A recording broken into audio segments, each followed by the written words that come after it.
గ్రంథము 2వ అధ్యాయము 1 నుండి 10 వచనాలు. ఎక్కువ అంశాలు కాదు, కరెక్ట్గా 3 అంశాలు. మన ఆరాధన ఈమె ఎలాగైతే చేస్తూ వచ్చిందో మనం కూడా అలాగే ఆరాధించవలసిన వారమై ఉన్నాం. ఆమె ఎలాగ ఆరాధన చేస్తూ ఉంది, ఎందుకు ఆరాధన చేస్తూ ఉంది అంటే, వాస్తవానికి ఆమెకు అసలు పిల్లలు లేరు. పిల్లలు లేకపోవడాన్ని బట్టి దేవుని దగ్గర ప్రార్థన చేసింది. దేవుడు ప్రార్థన అంగీకరించి కుమారుణ్ణి అనుగ్రహించాడు. ఆ కుమారుని అనుగ్రహించిన తరువాత ఆమె యొక్క ఆరాధన ఎలాగున్నదో ఇక్కడ 2వ అధ్యాయంలో రాయబడుతూ ఉన్నది. హన్నా విజ్ఞాపన చేసేలాగనను, నా హృదయము యెహోవా యందు సంతోషించుచున్నది, యెహోవా యందు నాకు మహాబలము కలిగెను, నీ వలన రక్షణను బట్టి సంతోషించుచున్నాను, నా విరోధుల మీద నేను అతిశయపడుదును. అంటే ఇక్కడ ఏం కనబడుతూ ఉన్నదంటే, ఇంతకు ముందు ఆమె జీవితంలో ఏమున్నాయో అవి కనపడుతూ ఉన్నది. ఆమె జీవితంలో ఏమున్నాయో అని అక్కడ కనబడుతూ ఉన్నదంటే, ఆమె హృదయంలో మొదట సంతోషం లేదు. ఏం లేదు? సంతోషం లేదు. ఇప్పుడు ఏముందంట? నా హృదయము యెహోవా యందు సంతోషించుచున్నది. ఆమె హృదయంలో నెమ్మది సంతోషం లేదు ముందు. తర్వాత ఆ నెక్స్ట్ వచనంలో యెహోవా యందు నాకు మహా బలము కలిగెను. అంటే అంతకుముందు ఆమె ఎలాగున్నది అంటే బలహీనరాలు. ఏ బలహీనరాలు? ఆరోగ్యాన్ని బట్టి బలహీనరాలు కాదు. అక్కడ ఆమెకి ఎవరు లేరు? పిల్లలు లేరు. ఇంతకు ముందు రోజుల్లో, ఇప్పుడు అంటే అయిపోయింది కానండి, ఇంతకు ముందు రోజుల్లో ఆస్తి అంటే ఏంటంటే ఎంతమంది పిల్లలు ఉంటే అంత ఆస్తి. అవునంటారా కాదంటారా? మీకేం తెలుసులే, పెద్దోళ్ళకు తెలుసు. ఏమా, ఇంతకు ముందు రోజుల్లో ఏం చెప్పేవాళ్ళు? ఆస్తి అంటే ఎంతమంది పిల్లలు ఉంటే అంత ఆస్తి. బలం కలిగిన కుటుంబం అంటే అర్థం ఏంటంటే, ఎక్కువ మంది పిల్లలు ఎవరైతే ఉన్నారో ఆ గృహం బలం కలిగింది. ఎందుకంటే ఈ చదువులు అవని ఇవని ఏమి లేవు కదా. అప్పుడు పరిస్థితి ఎలాగుండేది? ఆయన ఉన్నాడు అనుకోండి, ఆయనకు 10 మంది పిల్లలు, 10 మంది పిల్లలు, 10 మందిలో ఎక్కువ మంది కొడుకులే ఉంటారు, 2-3 కూతుర్లు ఉంటారు. పెద్దోడుకు పెళ్ళేటప్పటికి ఆల్రెడీ 11 దానికి రెడీగా ఉంటుంది. సిగ్గుపడాల్సిన అవసరమే లేదు. ఆ రోజుల్లో ఇంక అంతే. ఆల్రెడీ పెద్దోడుకు పెళ్ళయిద్ది, ఈమె కూడా అదే టైంలో డెలివరీకి రెడీగా ఉంటుంది. ఎంత పిల్లల కంఠం అయిపోయే లోపే దాదాపు ఆ ఇంట్లో ఉన్న 10 మందికి 8 మందికి పెళ్ళిళ్ళు అయిపోతాయి. ఆ 8 పెళ్ళిళ్ళు అయిపోయి వాడికి 10 మంది, వీడికి 10 మంది, వీడికి 8, వాడికి 6, వీడికి 4, వాడికి 6 అనుకుంటూ లెక్కేసుకున్నారనుకోండి. అసలు ఎట్లా ఉంటుందంటే, ఆయనే ఒక పెద్ద, ఆయనకు 10 మంది, ఒక్కొక్కరికి 10 మంది. ఇంకా మామూలుగా ఆలోచన చేయాలంటే, భోజనానికి కూర్చున్నారంటే ప్రతిరోజు ఫంక్షన్ కూర్చున్నట్టే. అంతేనా? ఇక భోజనం అన్నారనుకోండి, అందరూ ఒక్కసారి కూర్చున్నారంటే ఇంకా ప్రతిరోజు పండగ అన్నట్టే ఉంటుంది. ఇక రోజు వండడం కూడా ఎలాగుండేవాళ్ళు, ఒక పెద్ద కుండ పెట్టేసి మొత్తానికి కలిపి ఒక దాంట్లోనే సంవత్సరం సరిపడా పచ్చళ్ళు, సాంబారు, పప్పు అన్నీ ఇంట్లో, అన్నీ బయట నుంచి కొనుక్కొచ్చేవాడు. ఏదో 1-2 ఉండేయేమో, మొత్తం పెద్ద పెద్ద దేశాలు పెట్టడం, మొత్తానికి కలిపి ఒకేసారి వడ్డించడమే. అసలు ఆ ఇంటి యజమాని వస్తున్నాడంటే కొడుకులకి భయమే, కోడళ్ళకి భయమే, పెళ్ళానికి భయమే. ఆయన వచ్చి చేతులు కడుక్కొని టవల్ తీసి పక్కనేసి కుర్చీలో కూర్చొని ఆయన తిన్న తర్వాత వీళ్ళందరూ అమ్మ వెళ్ళిపోయాడా అన్నట్టుండేది. ఏం చదువేమీ లేకపోయినా ఆ గౌరవం, ఆ భయం, ఇంటి పెద్ద అని ఒకలాంటి హోందాతనం అన్నమాట అది.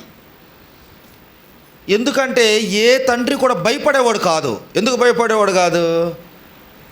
ఎందుకు భయపడ్డు? ఏమన్నా ప్రాబ్లం వస్తే నాకు ఎంతమంది ఉన్నారు? 10 మంది కొడుకులు, తర్వాత అంతమంది పిల్లలు. రేపు ఒకవేళ నాకేమన్నా అనారోగ్య పరిస్థితులు వచ్చి నేను లెగవలేకపోయినా ఎంతమంది ఉన్నారు? ఒక్కొక్క పూటకు ఒక్కొక్కటి దగ్గర తిరిగినా మళ్ళీ నెల వచ్చింది తిరిగేటప్పటికి. అంతే కదా. ఇప్పుడు ఈడు ఏమోలే వయసు అయిపోయింది ఇంకేం చేయలేరు అనుకుంటే ఈడు ఒక పూట పెట్టి అనుకోండి చాలు, ఇక రెండో పూట వాడికి వెళ్ళవసరంలా, ఇంకొక మనవాడికి ఇంకొడుకు దగ్గరికి వెళ్ళొచ్చు. ఆ అలా అలా అలా అలా లెక్కేసి మళ్ళీ తిరిగి రౌండ్ ఇంకొకసారి రావాలంటే ఎంత టైం పట్టిద్ది? మా నెల రోజుల తర్వాత ఒక పూట అన్నం కోసం రావాల్సి వచ్చింది ఒకవేళ వస్తే. కాబట్టి ఏ తల్లిదండ్రులు భయపడేవాళ్ళు కాదు. అలాగే పిల్లలు కూడా భయపడుతూ ఉండేవాళ్ళు. ఏం పెడితే తినేవాళ్ళు. పచ్చడి జాడీలో పచ్చడి, కార పచ్చడి వేసి ప్లేట్లు అయితే తింటమే. నాకు వద్దన్నావు అనుకో, ఏందంటవాడు అంటే చాలు, మెదలకుండా. నాకు వద్దు అలిగాడు అనుకో, వదిలే. ఆకలి అయితే వాడే తింటాడు. ఎంతకాలం ఉంటాడో తినకుండా మూసుకొని తినాల్సిందే. తినేసి మెదలకుండా వెళ్తాడు. ఏమైనా అనారోగ్య పరిస్థితులు వచ్చినా పెద్దగా భయపడేవాళ్ళు కాదు. ఆ పసరో ఈ పసరో మొత్తం పోసి ఏదో ఒక విధంగా చూస్తారు. వాళ్ళు లేదనుకోండి, ఇంక చేయగలిగింది ఏమీ లేదు. ఒకడు పోయినా 9 మంది ఉన్నారు. నేను నిజమే చెప్తున్నా, ఒకడు పోయినా 9 మంది ఉన్నారు. దిగులు పడరు. కానీ ఈ రోజుల్లో పరిస్థితులు ఎలాగున్నాయి? ఒక్కరు హద్దు అంట, ఇద్దరు ముద్దు అంట. ఒక్కరు హద్దు, ఇద్దరు హద్దు, ఒక్కరు ముద్దు. అది మొన్నటి వరకు. ఇప్పుడేంటో తెలుసా? 1 or none. 1 or none. ఒకళ్ళు చాలు, లేకపోయినా పర్లా. ఆ స్థితి ఈరోజు ఉంది. దాంతో ఒకడే ఉండడంతో ఏమవుతుంది? పిల్లోడికి తండ్రి లోబడాల్సి వస్తుంది. తండ్రికి పిల్లోడు లోబట్టలేదు. పిల్లలు ఏం చెబుతారో అది తల్లిదండ్రులు చేయాల్సి వస్తుంది. ఇది చెయ్యి అంటే చేయను, నాకు కావాల్సిందే. అరే వద్దురా, ఇస్తేనే. ఎందుకు ఇవ్వాలి, ఎప్పుడు ఇవ్వాలి, ఏం అవసరం తల్లిదండ్రులు తెలుసు. కానీ తల్లిదండ్రులు చెప్పే పరిస్థితుల్లో లేరు. మరి తల్లిదండ్రులు కూడా ఎందుకు లోబడిపోతున్నారు పిల్లలకి అంటే తప్పదు. ఇందాక ఆ మాట ఉపయోగించకూడదు. ఒకడు పోతే 9 అన్న మాట ఉపయోగించకూడదు. నేను ఎందుకు ఆ మాట అక్కడ ఉపయోగించానంటే ఇప్పుడు ఈ మాట కోసమే. ఇక్కడ ఒకడో తల్లిదండ్రులు ఎందుకు కొడుకు లోపడాల్సి వస్తుంది? ఈడు బెదిరిస్తాడు, నేను వెళ్ళిపోతా, నేను ఉండను, నాకు కావాల్సిందే, నాకు ఇవ్వకపోతే. ఇక తల్లిదండ్రులు ఎందుకు లోపడాల్సి వస్తుందంటే ఈడికి ఏమన్నా అయితే రేపు నా పరిస్థితి ఏంటి, ఈడికేమన్నా అయితే రేపు నా పరిస్థితి ఏంటి. ఇప్పుడైతే ఎంతకంత పెడతానో చేసుకోవాలని స్థితి వచ్చింది. ఆ స్థితి వచ్చినప్పుడు నాకు ఎవరు పెట్టేది, నన్ను ఎవరు చూసేది, నాకెవరు ఆధారం, ఏదో ఒకటి ఉండాలి కదా అని ఇలాగ ఆలోచించి ఇప్పుడు వాడు ఏం చెబితే దానికి లోబడాల్సి వస్తుంది. కాబట్టి ప్రియమైన దేవుని బిడ్డలారా, మనము ఎందుకు లోబడాలి, ఏం చేయాలి, ఇవన్నీ మనం ఆలోచన చేస్తూ ఉంటే ఇప్పుడున్న జనరేషన్కి ఇంతకుముందు ఉన్న దానికి చాలా తేడా ఉంటుంది. ఇక్కడ ఒకసారి గమనించండి, ఈమె యొక్క జీవితం ఎలాగున్నది అంటే, హృదయము యెహోవా యందు సంతోషించున్నది, యెహోవా యందు నాకు మహా బలము కలిగెను, ఏముంది, నీ వలన రక్షణ బట్టి సంతోషించుచున్నాను. ఇప్పుడు బలము అంటే ఎవరిని బట్టి బలము? పిల్లల్ని బట్టి. ఇప్పుడున్న పరిస్థితి కాదు. ఇంతకు ముందు రోజులు దేన్ని బట్టి అని చెప్పాను? పిల్లల్ని బట్టే తండ్రికి బలం. ఇప్పుడు ఈమెకు పిల్లలు లేరు మొన్నటి వరకు, కాబట్టి నేను చాలా బలహీనరాలను, రేపు నా పరిస్థితి నన్ను ఆదుకునే వాళ్ళు ఎవరు లేరు అన్న పరిస్థితిలో ఉన్నది. కానీ ఇప్పుడు కుమారుని పొందుకున్న తర్వాత ఏమంటుంది? నేను దేవుణ్ణి బట్టి ఏం పొందుకున్నానంట? బలాన్ని పొందుకుందంట. అంటే నెమ్మదిని పొందుకుంది, సంతోషాన్ని పొందుకుంది, బలాన్ని పొందుకుంది, రక్షణ పొందుకుంది. వీటన్నిటిని బట్టి ఆమె హృదయం అంట సంతోషముతో నిండిపోయి ఇప్పుడు హృదయాంతరంగంలో నుంచి ఆరాధిస్తుంది. నేను ఇప్పుడు ఏం జ్ఞాపకం చేశానంటే, ఆమె ఎందుకు ఆరాధించిందో మీకు మూలం చెప్పాను. ఇప్పుడు ఈమె ఏమని ఆరాధించింది, అలాగే మనం కూడా ఆరాధించాలి. మరి మనందరం కూడా ఈమెకలాగా రక్షణ పొందినటువంటి వారమే. ఆ రక్షణను బట్టి, దేవుని దగ్గర నుంచి పొందుకున్న దాన్ని బట్టి ఆమె ఎలాగ ఆరాధించిందో 2:3 వచనం నుంచి మనకు కనబడుతూ ఉంటుంది. మనం కూడా ఇదే మాటలు ఉపయోగిస్తూ ఆరాధించాలి. దానిలో మొదటిది 2వ అధ్యాయము 2వ వచనం చదవండి. యెహోవాను బట్టి, యెహోవా వంటి పరిశుద్ధ దేవుడు ఒక్కడును లేడు, నీవు తప్ప మరి ఏ దేవుడును లేడు. మన దేవుని వంటి ఆశ్రయదుర్గమేదియు లేదు. చాలండి. మొదటి మాట మీకు జ్ఞాపకం చేస్తూ ఉన్నాను. ఎందుకు ఆమె ఆరాధిస్తుంది, ఏమని ఆమె ఆరాధిస్తుందో అంటే, ఆమె హృదయం అంతా నిండిపోయి ఆ హృదయాంతరంగం నుంచి దేవుణ్ణి ఆరాధిస్తుంది. ఎలాగంటే, నా దేవుని వంటి పరిశుద్ధటువంటి దేవుడు ఎవరు లేరు అని జనాలకు చెప్తూనే, నీవు తప్ప, నీలాంటి పరిశుద్ధమైన దేవుడు నీవు తప్ప ఇంకెవ్వరు లేరయ్యా, నీలాంటి పరిశుద్ధమైన దేవుడు తప్ప ఇంకెవ్వరు, నీవు తప్ప ఇంకెవ్వరు లేరయ్యా అని హృదయాంతరంగంలో నుంచి ఆమె ఆరాధిస్తుంది. ప్రియమైన దేవుని బిడ్డ, నీవు నేను కూడా మన దేవుడు ఎలాంటి వాడో అనుభవపూర్వకంగా తెలుసుకోవాలి. ఈమె అనుభవంలో నుంచి, ఆమె ఎప్పటి నుంచో దేవాలయానికి వస్తుంది. వాడుకు చొప్పున, అలవాటు చొప్పున దేవుని సన్నిధికి వచ్చేదంట ఆమె. కానీ అన్ని సంవత్సరాలు వచ్చినంత మాత్రాన ఆమె ఆరాధించలేదు. ఎప్పుడు ఆరాధన చేయడం ప్రారంభించింది? ఎప్పుడైతే తన జీవితంలో నెమ్మదిని పొందుకుందో, సంతోషాన్ని పొందుకుందో, రక్షణను పొందుకుందో, వాటన్నిటిని బట్టి ఆమె హృదయం నిండిపోయిన దాన్ని బట్టి ప్రభువుని ఆరాధిస్తూ ఉన్నది. ఏమని ఆరాధిస్తుందంటే, అయ్యా నీ వంటి పరిశుద్ధుడు ఎవరు లేరయ్యా, నిన్నో సంవత్సరాల నుంచి ఎంతో అనుభవంలో నుండి చూస్తున్నానయ్యా, నీలాంటి దేవుడు, నీలాంటి పరిశుద్ధుడు ఇంకెవ్వరు లేరయ్యా. అంటే నీలాంటి దేవుడు, నీలాంటి పరిశుద్ధుడు అంటే దేవుళ్ళు అని చెప్పుకునే వాళ్ళు చాలామంది ఉన్నారు. దేవుళ్ళు అని ఇంతకుముందు మనం ఆరాధించిన వాళ్ళు ఉన్నాము. వాళ్ళందరినీ మనం జాగ్రత్తగా గమనిస్తూ చూస్తే, పాపము లేనటువంటి వారు, పాపము చెయ్యనటువంటి వారు, పుట్టుకలో కానీ జీవన విధానంలో కానీ పాపము లేనటువంటి వాడు, సకల జనుల చేత లేదా అనేకుల చేత పరిశుద్ధుడు అని అనిపించుకున్నటువంటి వాడు యేసుక్రీస్తు ప్రభువు మాత్రమే. ఒక్కొక్కళ్ళు ఒక్కొక్క పేరు చెప్తాము. ఇంతకు ముందు రోజుల్లో ఇది ఆగదు. మామూలుగా ఇంతకు ముందు రోజుల్లో నేను యేసుక్రీస్తుని అంగీకరించక ముందు నా ఇష్టానుసారముగా నేను జీవిస్తూ ఉన్నప్పుడు బహు విగ్రహారాధనలో ఉన్న మా కుటుంబం కూడా, నేను చాలాసార్లు చెప్పున్నాను, చెన్నకేశ్వరను కొలిసేవాళ్ళు, కొలువులు పెట్టెలు అవి ఉన్నాయి. ఈ రోజు కూడా మా బాబాయ్ వాళ్ళ ఇంట్లో ఉన్నాయి. నేను ఎవరిని ఏమీ విమర్శించట్లేదు. ఆ టైంలో యేసుక్రీస్తు దగ్గరకు వచ్చి ప్రార్థన హల్లెలూయా అన్న వాళ్ళందరినీ నేను కూడా కామెంట్ చేసిన వాడిని. అబ్బా ఏంద్రా బాబు వీళ్ళు అనుకున్నవాడిని. కానీ ఎప్పుడైతే ఒక్కొక్కరు గురించి తెలుసుకుంటూ వచ్చానో, అప్పుడు యేసుక్రీస్తు దగ్గరకు వచ్చినప్పుడు ఎందుకు ఈయన్నే ఆరాధించాలి, ఎందుకు దేవుడిని యేసుక్రీస్తుని దేవుడికి అంగీకరించాలి అని చాలామందిని చాలా క్వశ్చన్లు అడిగేవాడిని.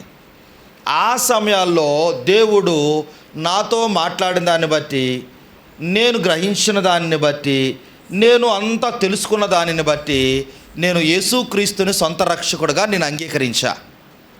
అప్పుడు అంగీకరించిన తర్వాత నాకు తెలిసింది ఏంటంటే, నేను చదువుతున్న బైబిల్ గ్రంథం నుంచి, ఎన్నో వ్యాఖ్యానాల నుంచి మనందరూ ఎంతోమంది సాక్ష్యం ఇచ్చిన దాన్ని బట్టి నీవు నేను గ్రహించవలసింది ఏంటంటే, ఆయన పుట్టుకలో కూడా పాపము లేదు, పరిశుద్ధంగా పుట్టాడు, పరిశుద్ధాత్మ ద్వారా ఈ లోకంలోనికి వచ్చాడు. ఆయన జీవిత విధానములో ఎక్కడ కూడా పాపమునకు అవకాశం లేనటువంటి వాడుగా, ఆయన అప్పగించినటువంటి ఇస్కరియోతు యోధా కూడా ఈయన నీతిమంతుడు, సిలువకు అప్పగించినటువంటి ఆ పిలాతు కూడా ఈ నీతిమంతుని రక్తం విషయంలో నిరపరాధిని, శిక్ష వెయ్యాలి, చంపేయాలనుకున్నటువంటి హేరోదు రాజు కూడా ఈయనలో నాకు ఏ దోషము లేదు, సిలువను వేస్తున్నటువంటి సైన్యాధిపతి కూడా ఈయన నిజముగా దేవుని కుమారుడు, ఈయన నిజముగా నీతిమంతుడు, ఈయనలో ఏ పాపము లేదు. అలాగ ప్రియమైన దేవుని బిడ్డలారా, ఆయన జీవించిన విధానంలో యేసుక్రీస్తు ప్రభువును ఛాలెంజ్ విసిరాడు ప్రపంచానికి. నాలో పాపం ఉన్నదని ఎవరు స్థాపించగలరు? నాలో పాపం ఉన్నదని ఎవరు నిరూపించగలరు? ఎవరు లేరు ఇలాగ ప్రపంచానికి ఛాలెంజ్ ఇస్తున్నటువంటి వాళ్ళు. కాబట్టి ప్రియమైన దేవుని బిడ్డ, నీవు నేను ఆరాధిస్తున్నటువంటి దేవుడు ఎవరో తెలుసా? పరిశుద్ధుడు, ఏ పాపము లేనటువంటి వాడు. అందుకనే ఆయన దగ్గరకు వచ్చేటువంటి వారిని, ఆయన అంగీకరించినటువంటి వారిని కూడా ఆయన ఏం చెప్తాడో తెలుసా? నేను పరిశుద్ధులను కనుక మీరును పరిశుద్ధులయుండుడి. నేను పరిశుద్ధముగా ఉన్నాను, నా పేరు చెప్పుకోవాలి అనుకుంటే నీవు కూడా ఏమవ్వాలి? పరిశుద్ధముగా ఉండాలి. నీలో ఉన్న పాపస్థితి ఏం చేయాలి? తీసేసుకోవాలి.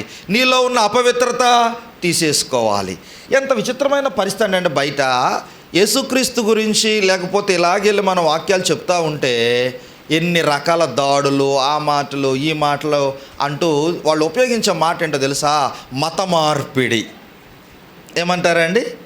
మతం మార్చేస్తారు, మతం మార్పు చేస్తారు అని. అసలు నిజంగా మతమే యేసుక్రీస్తు అనుకుంటే నాకు అసలు యేసుక్రీస్తే వద్దు. మతాన్ని స్థాపించడం కోసమే యేసుక్రీస్తు వచ్చినట్లయితే నాకు అసలు క్రైస్తవ మతమే వద్దు. ఏంటి క్రైస్తవ్యం అంటే ఏంటి? అసలు క్రైస్తవ్యం అంటే ఏంటి? తాగుబోతోడిని తాగుడు మానండి, తిరుగుబోతోడిని తిరగటం మానండి, నీ ఇష్టానుసారంగా జీవించేటువంటి మారుకోండి, నీ భార్యను ప్రేమించు, నీ భార్య భర్తకు లోబడుండు, బాధ్యత కలిగి ఉండు, జాగ్రత్త కలిగి ఉండు, బిడ్డలను జాగ్రత్తగా పెంచు, ప్రేమతో ఉంచు, అనేకమైన వ్యర్థమైనటువంటి వాటికి దూరంగా ఉండండి, ప్రేమను కలిగి ఉండండి, సమాధానంతో ఉండండి, గొడవలు ఉండకూడదు, కోపం ఉండకూడదు, పక్కన వాళ్ళ మీద అసూయ ఉండకూడదు, ఒకరు బాగా ఒకరు కోరుకోవాలి. ఇలాంటివే కదా క్రైస్తవ్యంలో నేర్పిస్తుంది. నిజంగా ఇలాగ చెయ్యండి అని చెప్పటమే మతం మార్చడం అయితే నిజంగా మేము మతం మార్చేవాళ్ళమే. అర్థమైందా నేను చెప్పిన మాట? మంచిగా బ్రతకండి అని చెప్పడమే మతం మారడం అయితే నిజంగా మేము మార్చేది మతమే. బల్ల గుద్ది చెప్తాము. ఏమని చెప్తామంటే, ఇష్టానుసారంగా జీవిస్తే నీ జీవితమే నాశనం అవుతుంది. దేవుడు ఒక ప్రత్యేక ప్రణాళికతో నీ భూమి మీదకు తీసుకొచ్చాడు. ఎందుకు? నియమింపబడిన దినము కన్నా ముందే ఎందుకు చావాలి? ప్రసంగి గ్రంథంలో ఉంది. దేవుడు నీ జీవితం, నీ కుటుంబాన్ని ఉన్నతమైన స్థితికి తీసుకెళ్ళాలని ఆలోచన కలిగి ఉంటే నీ వ్యర్థ ప్రవర్తనను బట్టి, నీ వ్యర్థ ఆలోచనను బట్టి, నీ ఇష్టానుసారమైన జీవితాన్ని బట్టి నియంత్రణ నీవుగా ఎందుకు నాశనం చేసుకుంటావు? తప్పు, అది మంచిది కాదు. ప్రేమ కలిగి ఉండు. నేర్పించడం తప్ప, తెలియజేయడం తప్ప, ఇలా ఉండాలని నేర్పించడం తప్ప అయితే అసలు స్కూళ్ళకు పిల్లలు పంపించాల్సిన అవసరం ఏంటి? ప్రియమైన దేవుని బిడ్డ, నువ్వు యేసుక్రీస్తు బిడ్డవ్వాలంటే, నువ్వు యేసుక్రీస్తు బిడ్డగా నీవు వచ్చావు అంటే నీలో పాపం ఉండకూడదు. మనం ఒప్పుకోవాలి, మనం సరిచేసుకోవాలి. అందుకని ఏమి కూడా ఏమని ఆరాధిస్తుందంటే, నీలాంటి పరిశుద్ధుడు ఎవరూ లేరయ్యా.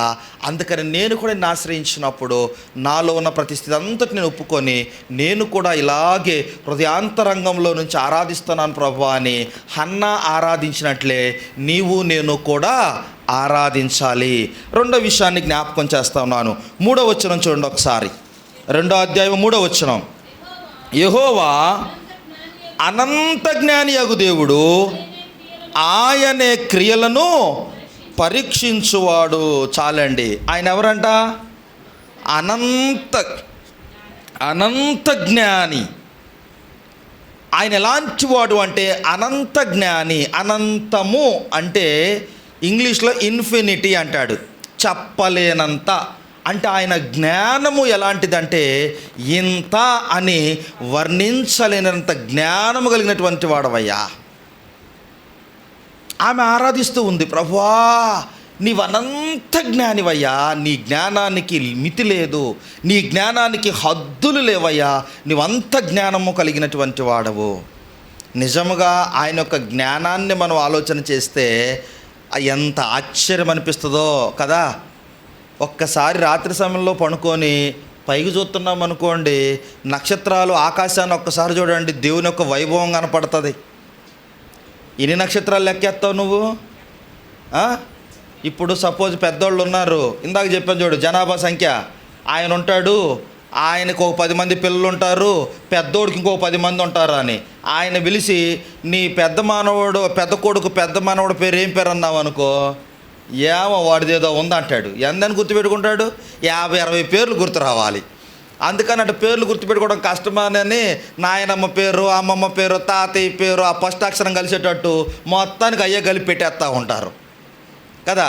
అంటే ఇప్పుడు అక్కడ దాకా ఎందుకు, మనమే ఉన్నాం అనుకోండి, మా తాత పేరు నాకు తెలుసు, మా తాత వాళ్ళ నాన్న పేరు అంటే నాకు తెలియదు, ఇంకా ఆ ముందోళ్ళ పేర్లు అంటే తెలియవు. అంటే కనీసం 10-15 పేర్లు. అసలు ఇంతకు ముందన్నా కొంచెం చదువుకునేటప్పుడు లేకపోతే ఈ ఫోన్లు మరీ ఎట్లా లేనప్పుడు కనీసం ఒక 5-6 ఫోన్ నంబర్లన్నా గుర్తుపెట్టుకునేవాళ్ళం. ఇప్పుడు మన నంబర్ తప్ప ఇంట్లో ఉన్న నంబర్ కూడా గుర్తురాదు, మళ్ళీ సెల తీసి ఓపెన్ చేసి చూస్తేనే. అవునా కదా? అంటే 1-2 పేర్లు, కొన్ని నంబర్లు గుర్తుపెట్టుకోవడమే మనకు కష్టమైపోతుంది. కానీ దేవుడు ఆకాశంలో నక్షత్రాలను ఒక్కసారి చూస్తే లెక్కకు మించినటువంటి నక్షత్రాలు, వాటికి పేర్లు పెట్టినటువంటి వాడు, వాటికి సరిహద్దులు ఏర్పరచబడినటువంటి వాడు. ఒక్కసారి లైట్ కాంతి వేగం చదువుకున్న వాళ్ళకు తెలుసు, వెలాసిటీ ఆఫ్ లైట్ ఎంత అంటే 3 × 10⁸ మీటర్ పర్ సెకండ్ అంటాం. అంటే 1 సెకండ్కి 3 లక్షల కిలోమీటర్ల వేగం అంట. ఎంత?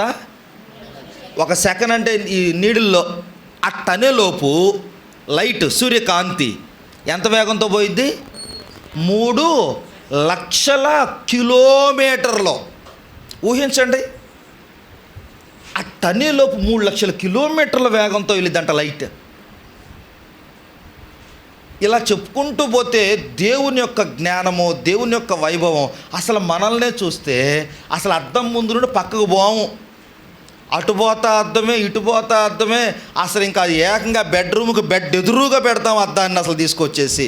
అసలు ఈ కళ్ళు ఇక్కడే, ఈ ముక్కు ఇక్కడే, ఈ పర్సనాలిటీ ఇక్కడే, అటు ఇటు మారిపోతే అసలు ముక్కుతోనే వాసన ఎందుకు చూడాలి, చెవులే ఎందుకు, అయ్యే ఎందుకు అంటే దేవుడి యొక్క నిర్మాణాన్ని కనుక మనం ఆలోచన చేస్తే మన లోపలటువంటి భాగాలు, గుండె కొట్టుకునే విధానం, దాంట్లో ఏమైనా క్లాటింగ్స్ అలాగొస్తే డాక్టర్ ట్రీట్ చేసే విధానం, వీటన్నిటి మనం చూస్తూ ఉంటే అబ్బా ఎంత ఆశ్చర్యం. అసలు ప్రతిదీ ఆశ్చర్యమే.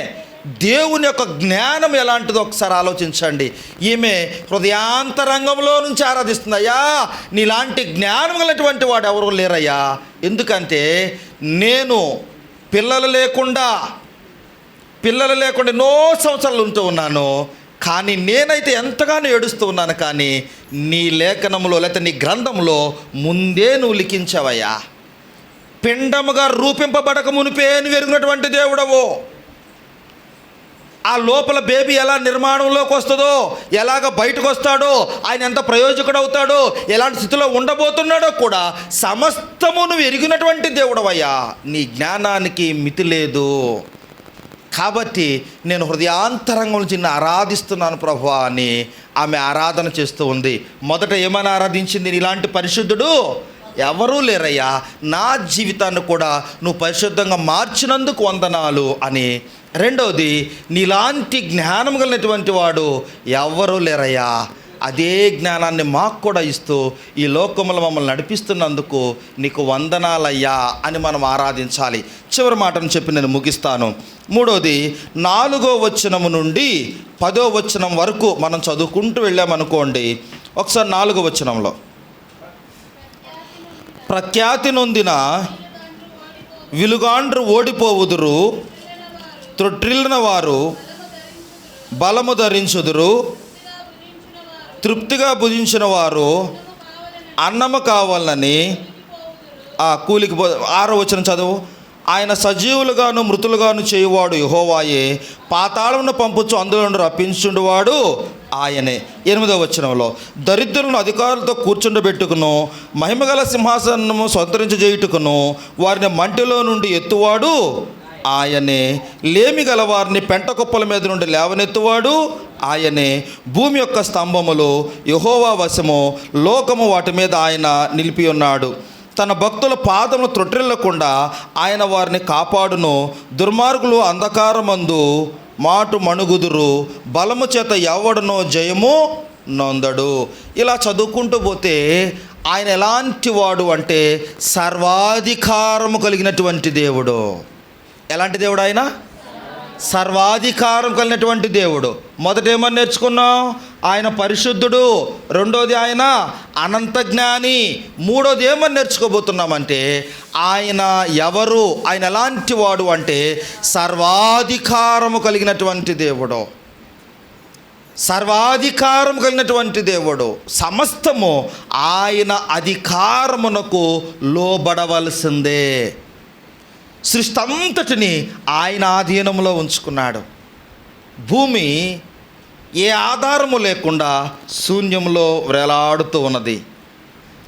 సృష్టి అంతా కూడా ఆయన ఏ మాట చెప్తే ఆ మాటకు లోబడవలసిందే.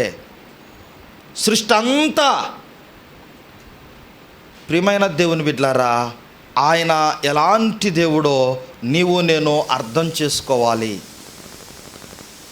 గ్రహాలు, భూమి, సూర్యుడు సమస్తము కూడా వాటి కక్షల్లోనే వాటి తిరుగుతూ, కక్ష దాటిందా సమస్తము నాశనమైపోతాయి. సమస్తము నాశనమైపోతాయి. ఆయన ఏ మాట చెప్తే ఆ మాటకి సర్వ సృష్టి లోబడవలసిందే. ఇజ్రాయేలీలకి యుద్ధం జరుగుతూ ఉంది. సూర్యుడు ఆగిపో అంటే ఆగిపోయాడు. చంద్రుడు ఆగు కొంత సమయం, ఆగిపోయాడు. సముద్రం వైపు చూసి నా బిడ్డలు వెళ్ళాలి, రెండు పాయలుగా అయిపోయింది. యోర్దాను గట్ల మీద నిలిచుండు నా బిడ్డలు వెళ్ళేంత వరకు ఆగిపోవాల్సిందే. చేప యోనాను మింగు, కానీ నవలొద్దు, అరిగించుకోవద్దు, తీసుకెళ్ళి కక్క, అక్కడ వెళ్ళిపోయారు.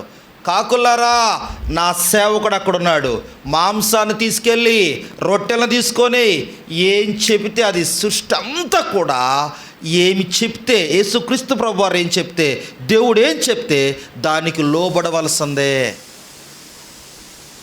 సముద్రం యొక్క ఘోష ఆగు, తుఫాను ఆగు, గాలి ఆగు, దయ్యాలు పారిపోవలసిందే. ఇంకా ఆయన అంటున్నాడు కదా, పాతాళమునకు పంపిన వారిని మరలా అక్కడి నుంచి లేవనెత్తువాడు ఆయనే. దరిద్రులను అధికారులతో కూర్చుండబెట్టువాడు ఆయనే. ఎవరు కుర్చీలో కూర్చోవాలో నియమించేది కూడా ఆయనే. నువ్వు ఏ స్థితిలో ఉన్నా లేవనెత్తువాడు ఆయనే. కాబట్టి ప్రియమైన దేవుని బిడ్డ, ఆమె అలాగా ఆరాధిస్తుంది. అయ్యా, నువ్వు సర్వాధికారం కలిగినటువంటి దేవుడవయ్యా, సర్వాధికారం కలిగినటువంటి దేవుడవయ్యా. నీకు తెలియకుండా, నీ ఆధీనంలో లేకుండా ఏమీ జరగదు. సమస్తము నీకు లోబడి ఉంచావు. అందును బట్టి నేను నిన్ను ఆరాధిస్తున్నాను ప్రభువా. లేకపోతే ఎన్నో సంవత్సరాలు పిల్లలు లేకున్నటువంటి నా గర్భాన్ని తెరిచి, నీ అధికారము చొప్పున గర్భాన్ని తెరిచినటువంటి గొప్ప దేవుడవయ్యా. ప్రియమైన దేవుని బిడ్డలారా, సమయం లేదు. ఆయన అధికారం గురించి చెప్పాలి అంటే ఇంకా ఎంతైనా చెప్పుకుంటూనే పోవచ్చు. 3 విషయాలు మీకు జ్ఞాపకం చేస్తూ వచ్చాను. మొదటేంటి? ఆయన పరిశుద్ధుడు. రెండోది ఏంటి? ఆయన అనంత జ్ఞానం కలిగినటువంటి వాడు. మూడోది ఆయన సర్వాధికారం కలిగినటువంటి దేవుడు. మరణాన్ని సైతము జయించి తిరిగి లేచి నీ మీద నా మీదటువంటి మరణకరమైన శాపమును ఆయన తొలగించి, ఆయన మృత్యుంజయుడిగా ఎలాగున్నాడో నిన్ను నన్ను కూడా రెండవ మరణములో నుంచి నిత్య జీవములోనికి తీసుకెళ్ళ అధికారం కలిగినటువంటి దేవుడు. ఆ అధికారాన్ని జ్ఞాపకం చేసుకుంటూ నీవు నేను హృదయాంతరంగంలో నుంచి ఆయన్ని ఆరాధించాలి. అట్టి కృప దేవుడు మనకు అనుగ్రహించునుగాక. ఆమేన్. 3 విషయాలను జ్ఞాపకం చేస్తూ మనం ఆరాధన చేసుకుందాం. ఆమె హృదయంలో నెమ్మది లేకపోయినా, బలం లేకపోయినా, సంతోషం లేకపోయినా దేవుని దగ్గర నుంచి పొందుకొని హృదయాంతరంగంలో నుంచి ఆమె ఆరాధిస్తూ వచ్చింది. అయ్యా, నీలాంటి పరిశుద్ధుడు ఎవరూ లేరయ్యా, నీవు అనంత జ్ఞానిటువంటి దేవుడవయ్యా, నీవు సర్వాధికారం కలిగినటువంటి దేవుడవయ్యా. నీ అధికారం చొప్పున నన్ను కూడా ఈ లోకంలో నుంచి, పాపములో నుంచి, సాతాను చేతుల బందీలుగా ఉన్నటువంటి నన్ను విడిపించి నిత్య మహిమకు నన్ను తీసుకున్నటువంటి నీ శ్రేష్టమైనటువంటి ప్రణాళికను బట్టి నేను హృదయాంతరంగం నుంచి ఆరాధిస్తున్నాను ప్రభువా అని మనం హృదయాంతరంగం నుంచి ఆయనను ఆరాధిద్దాము.